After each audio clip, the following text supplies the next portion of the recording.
Hi. So we were talking about coming up with licks in minor blues scale. Think of your 5 positions, your 5 pentatonic positions, 5 blues positions, and we were thinking in the key of G. And let's think about position 5, because position 5 is between frets 1 and 3. So fret-wise, that's 1, 3, 1, 3. Let me just turn that up a bit. 1, 3, 1, 3, 0, 3, 0, 3, 1, 3, 1, 3. So really easy to remember. And to put the blues note in is on that A string, 3rd fret to 4th fret. And on the B string, it's on the 2nd fret. Okay, and then we were splitting up the full shape, the full pentatonical blues scale shape.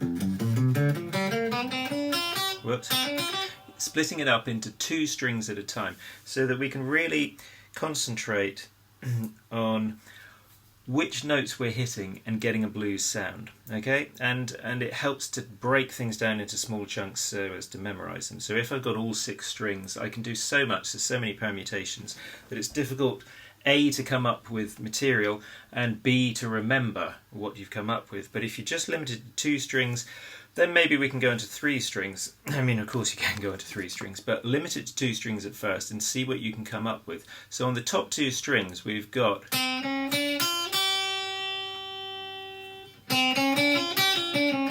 those notes. Now if I just play it up and down the scale,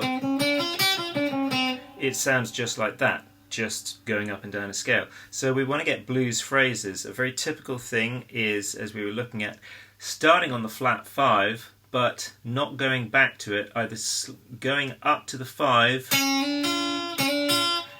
or going down to the 4.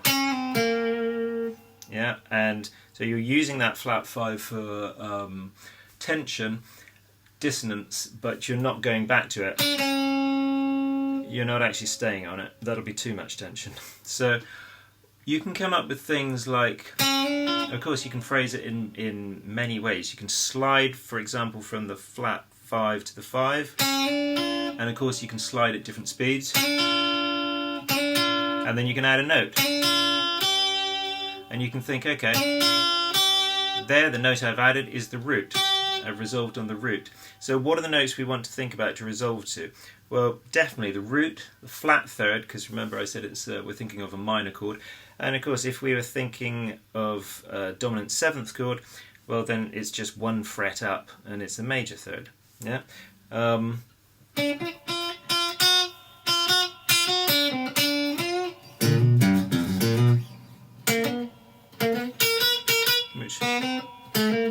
Which we can't get in that position. There, you'll get it there.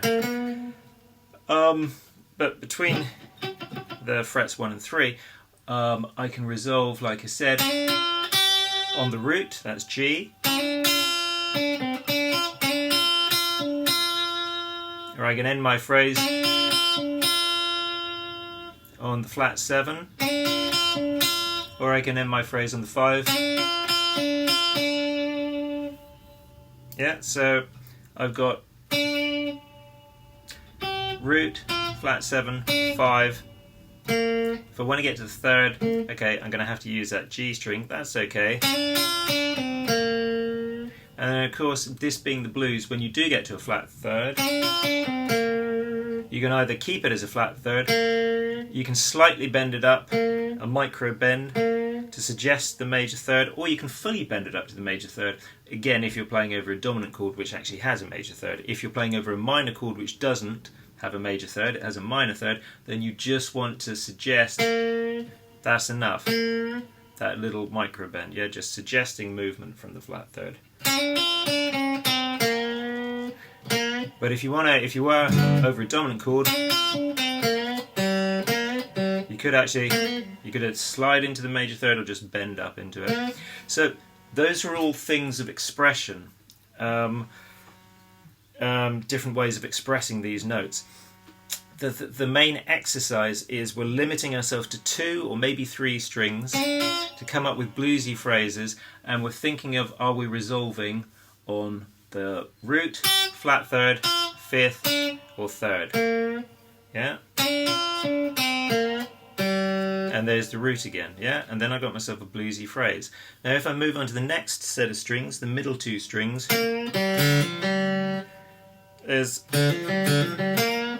I can make a lot of play out of those open strings and the 3rd fret on the G and the D string.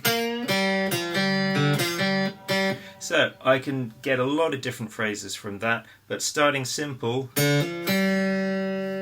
there I'm resolving to the G, the root note.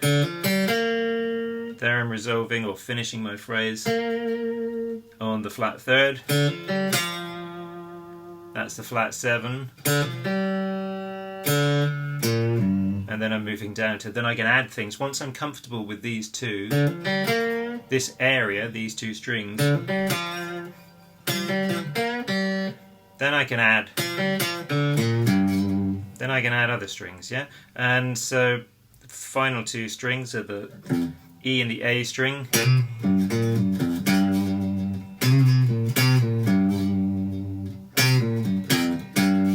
It can be really simple. I'm just doing 3 1 3 1 3 and then putting in that little slide and back up to the flat 5 and back. Yeah. So I did 2 strings at a time, and I thought about which notes I was resolving on. Chord tones, sorry. Yeah, the important tones. Now do that, and we had that little lick, didn't we? And you can put these little units together. Once you get these little blues units, let's say these phrases, yeah, that's a typical blues phrase, which you couldn't make any simpler. But then you can add it to another typical blues phrase, and then you can build up these little phrases, these building blocks, you can build them up to big phrases. So if I get this, I think, right, I like the sound of that, and that sounds bluesy, and I also get this, I can have them as 2 separate phrases, or I can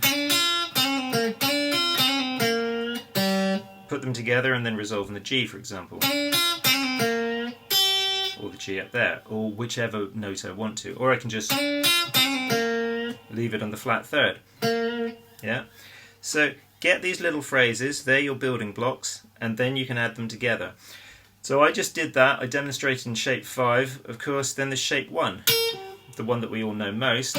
So I'd like you to have a go at that on shape 1.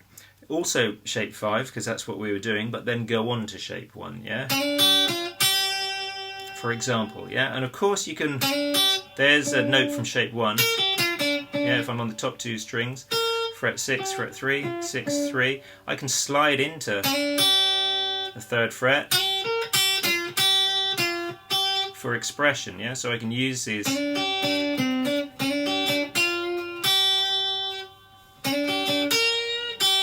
And of course there's, again, I can use these typical guitar expressions to make it come alive more.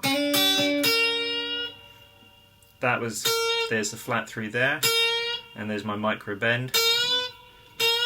Or if I was playing over a dominant, I can actually, yeah, get the major 3rd. If I'm over a minor, like I said, just a little micro bend on it. But there, I'm just concentrating on those top 2 strings. Just simple stuff like that. Those are absolutely fine blues phrases.